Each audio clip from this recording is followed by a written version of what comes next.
Hello everyone อาชิคิဖြစ်ပါတယ်ကျွန်တော်ဒီနေ့ရောက်တဲ့နေရာကတော့ Grand Mall များ Shopping Mall ရဲ့ဖွင့်ပွဲခန်းနာကိုရောက်နေတာဖြစ်တယ်ပေါ့နော်ဒီ Shopping Mall ကြီးက Mall များရဲ့အကြီးဆုံး Shopping Mall ဖြစ်လာမယ်လို့လူတွေကပြောနေကြတယ်ပေါ့နော်ဒါကြောင့်အထဲမှာဆိုလို့ရှိရင်ဘယ်လိုစိုက်မျိုးတွေရှိလဲဘယ်လိုအနေအထားရှိလဲဆိုတာကိုကျွန်တော်လည်းတူတူလိုက်ကြည့်ပေးကြပါဦး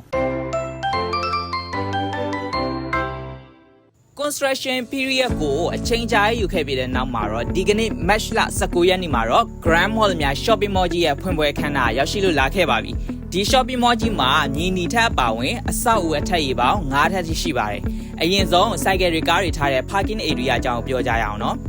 ကားတွေအတွက် parking area အလွှာတိုင်းမှာရှိပါတယ်cycle တွေအတွက် parking area ကတော့ပထမလွှာနဲ့၄လွှာမှာဆိုပြီးတော့ထားရှိထားတယ် parking area ကအလွှာတိုင်းမှာရှိတဲ့အတွက်လူများတဲ့ပွဲတော်နေ့တွေမှာဆိုလို့ရှိရင်လည်း parking အလွတ်မရမှာကိုစိတ်ပူနေစရာမလိုတော့ဘူးပေါ့အဆောက်အဦတွေဝင်ချင်းမှဆိုလို့ရှိရင် information counter ကိုတွေ့နိုင်တယ်အဲ့အတွက်သိကျင်တဲ့အချက်လက်တွေရှိလို့ရှိရင်လည်းတခါတည်းမေးလို့ရတယ်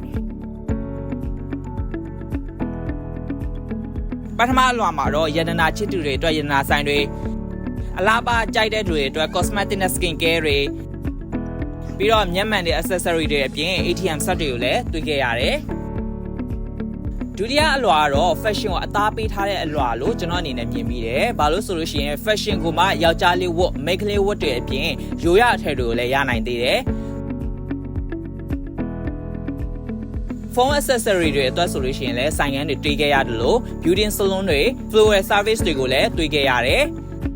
တတိယအလွှာကတော့ဖွင့်ဖို့အတွက်ပြင်ဆင်နေစေဖြစ်ပြီးတော့ food and beverage ကိုအဓိကထားသွားမယ့်အလွှာလို့သိရပါတယ်။ကျွန်တော်အကြိုက်ဆုံးအလွှာကတော့၄လွှာပါ။ဘာလို့လဲဆိုလို့ရှိရင်၄လွှာမှာဆိုလို့ရှိရင်လူကြီးမျိုးတို့အနေနဲ့ကစားကွင်းကိုတွေ့နိုင်တယ်လို့စားတောက်ဆိုင်တချို့ကိုလည်းတွေ့နိုင်ပါတယ်။ကလေးမိဘတွေအနေနဲ့ဆိုလို့ရှိရင်လည်းကလေးတွေကိုကစားကွင်းမှာလွတ်ထားပြီးတော့စားတောက်ဆိုင်တစ်ခုခုမှာအေးအေးဆေးဆေးအနားယူလို့ရတာပေါ့။ကန်တင်းမှာထိုင်စားဖို့အတွက်ဆိုလို့ရှိရင်လည်းဇပွဲခုံတွေကိုလုံလုံလောက်လောက်ထားပေးထားတယ်လို့တကားရဲ့အပြင်ဖက်မှာလည်းဇပွဲခုံတွေထားပေးတဲ့အတွက်ဓာတ်ဖန်ရဲ့အနားယူလို့ရတာပေါ့အော်တခုကြံခဲ့တာက၄လွှာမှာဆိုလို့ရှိရင်ကစားကွင်းအပြင်ခလေးတွေအတွက်အယုတ်လေးတွေရောင်းတဲ့ဆိုင်ကန်းလေးတွေလည်းတွေ့နိုင်တယ်အစားတောက်တွေဆိုလို့ရှိရင်လည်းကျွန်တော်ထမင်းပေါင်းတွေရိုးရအကင်တောင်းတွေနောက်ပြီးလို့ရှိရင်ပီဇာတွေကော်ဖီဆိုင်တွေအဲ့ဒါတွေလည်းတော်တော်လေးတွေစုစုံလေးတွေ့ရတယ်ဒါကတော့ကစားကွင်းထဲမှာစော့ဖို့အတွက်အကျွေးစီးလဲနေတာဖြစ်တယ်ပေါ့နော်အကျွေးစီးတွေပြန်လဲရတော့အရင်က game CD မှာစော့ခဲ့ပူတဲ့အမတ်တရားတွေလောင်ပြန်တတိရပါတယ်ပြီးတော့ဒီကစားကွင်းမှာခလေးတေးသေးလေးတွေပဲစော့လို့ရတာမဟုတ်ပါဘူးကျွန်တော်လိုမျိုးကြီးမဝက်သက်ပေါက်ပြီးတော့ခလေးလိုစော့ကျင်တဲ့သူတွေတွက်ဆိုလို့ရှိရင်လည်းအသက်အရွယ်လိုက်စော့လို့ရတဲ့ကစားစရာတွေလည်းရှိပါတယ်လူကြီးတွေအတွက်ဆိုလို့ရှိရင်အယုတ်ကောက်ဆက်တွေအပြင်ဒီလိုဟမ်းမှာထူးတဲ့ဆက်တွေလည်းရှိတဲ့အတွက်ကိုယ့်ရဲ့အစွမ်းစားကိုလည်းပြလို့ရတာပေါ့နော်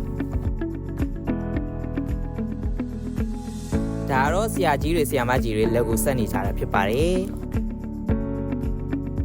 တွိုင်းလက်တွေကိုလည်းအလွှာတိုင်းမှာထားပေးထားတဲ့အတွက်ဘယ်တွတ်ကိစ္စထိတ်ဝါရောက်တတ်တဲ့လူတွေအတွက်ဆိုလို့ရှိရင်လည်းအဆင်ပြေတယ်ကျွန်တော်တို့မြင်းကြီးထက်မှာဆိုလို့ရှိရင်ကုံစိမ်းဈေးတန်းကိုလည်းတွေ့ရတဲ့အတွက်အိမ်အပြန်ဟင်းချက်စရာတွေဝယ်သွားခြင်းနဲ့အိမ်ရှင်မတွေအတွက်ဆိုလို့ရှိရင်လည်းတစ်ခါတည်းဝယ်သွားလို့ရတယ်အချုပ်အနေနဲ့ပြောရမယ်ဆိုလို့ရှိရင်တော့ Grand Mall များ Shopping Mall ကြီးอ่ะဆိုလို့ရှိရင်လူတကိုစားခေါင်းစားအခြေအစုံလိုအပ်တဲ့အရာမှန်သမျှကိုတနေရာထဲမှာရတဲ့နေရာလေးဖြစ်ပါတယ်ဓာတ်ပုံလှလှလေးတွေရရင် shopping ထွက်ကျင်တဲ့လူငယ်တွေအတွက်ဆိုလို့ရှိရင်လည်းအရန်ကိုမှသွားတင်တဲ့နေရာတစ်ခုလည်းဖြစ်လာပါပြီ